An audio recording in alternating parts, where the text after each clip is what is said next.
आती थी। छपरा का स्पेशल राग है पद्मश्री भिखारी ठाकुर जी का। यही अमर कथा भगवान शिव जी सुना रहे थे और कहा कि सावधान सुन सुमुख सयाने, सती जी सो गई। अब संजोग की बात, हिमालय के उतुंग शिखर पर अकेले यह परिवार है।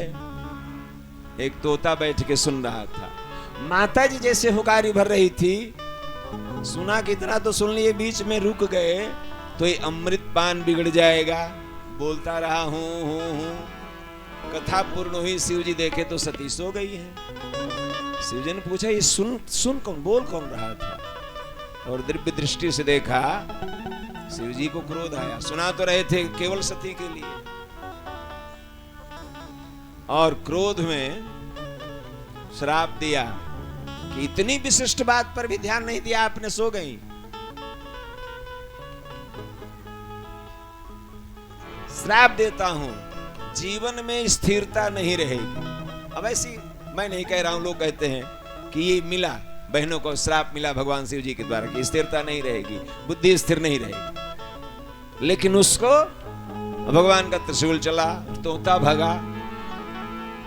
एक तरफ अमर कथा सुन लिया है, दूसरे तरफ भगवान के त्रिशूल का पीछा हो गया। कहां व्यास पत्नी अरुंधति सो रही हैं, मुखमार्ग से माता जी के गर्भ में प्रवेश कर गया।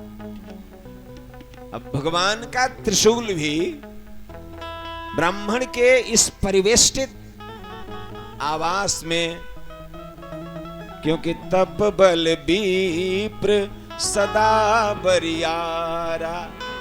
आप ब्राह्मण इसलिए नहीं है कि केवल ब्राह्मण है और ब्राह्मण है था है? और कुछ नहीं कहता, दही चूरा की व्यवस्था होती रही। बड़ी कई लोग बात कहे ब्राह्मण के, लेकिन ब्राह्मण व्यवस्था का नाम है, ब्राह्मण साधना का नाम है। तप बल विप्र सदा बरियारा, तिनके कोप न को रखवारा। ब्राह्मण के साधना के सामने भगवान भी झुक जाते हैं। ये ब्राह्मणत्व है, ब्राह्मण जात नहीं, ब्राह्मण व्यवस्था है। प्रणाम करके त्रिशूल वापस हुआ कि यदि माता जी के गर्भ में ये चला गया तो अब, और इस प्रकार 12 वर्ष तक सुखदेव जी माता के गर्भ में रहे। व्यास जी प्रार्थना करने लगे कि पुत्र बाहर तो आओ, आखिर तुम कौन हो? संसार में बड़ी निंदा होगी। गर्भ में ही सुखदेव जी ने कहा कि पिताजी बाहर तो आऊंगा, लेकिन एक आशीर्वाद दीजिए कि मैं मां के गर्भ से बाहर आऊं तो पुत्र स्नेह में आप मुझे रोकिएगा मत, नहीं तो संसार बांधता है। इसलिए सन्यासी लोग एक दरवाजे पर 4 घड़ी से ज्यादा नहीं रुकते। वृंदावन का तो नियम है कि एक पेड़ के नीचे एक रात्रि से अधिक विश्राम नहीं करना है, नहीं तो उससे स्नेह लग जाएगा।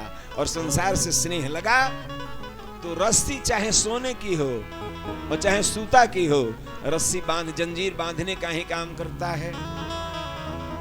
व्यास ने कहा ठीक है। जन्म हुआ, माता जी को प्रणाम किए, पिताजी को प्रणाम किए, कमंडलू लिए, अवधूत वेश में चल दिए। यम प्रवजंत, प्रवर्जन मन चलना, मनुपेत मुपेत कृत्यम। ब्राह्मण को घर जाने के पहले उपनयन बड़ा आवश्यक है। चाहे गुरुकुल में गए तो उपनयन करके तब वेद आरंभ होता है। चल दिए सुखदेव जी, प्रणाम करके देखा तक नहीं, लेकिन बाप तो बाप है, माँ तो माँ है।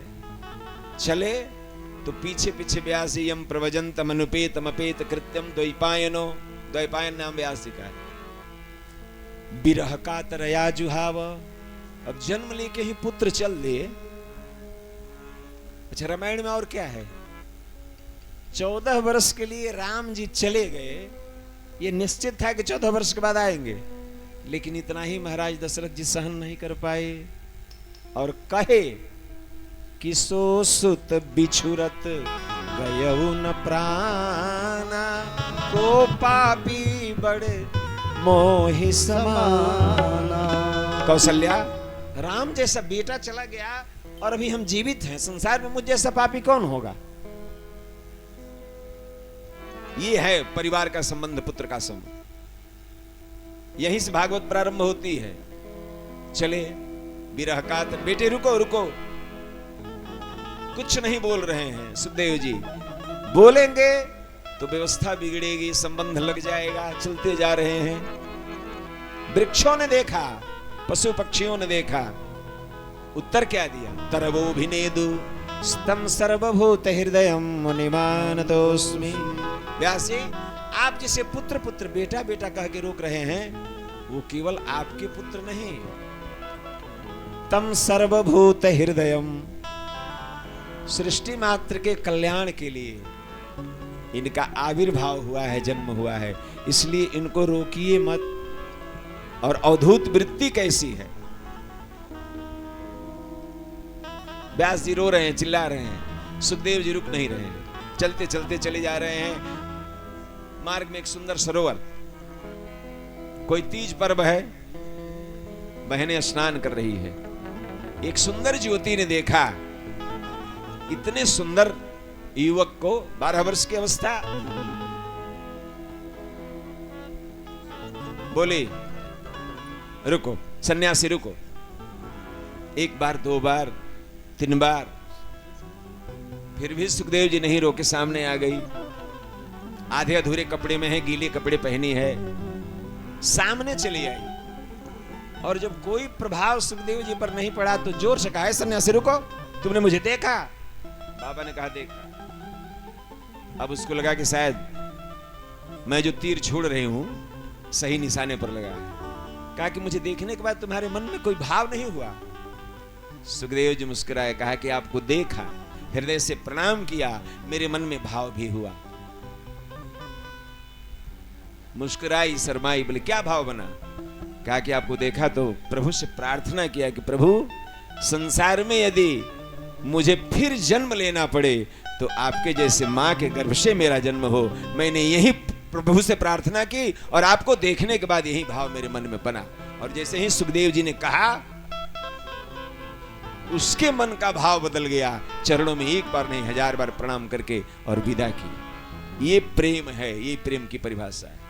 सब विषयों का अंत हो गया, जिसके देखने से दूसरा व्यक्ति भी बदल जाए, ये प्रेम है।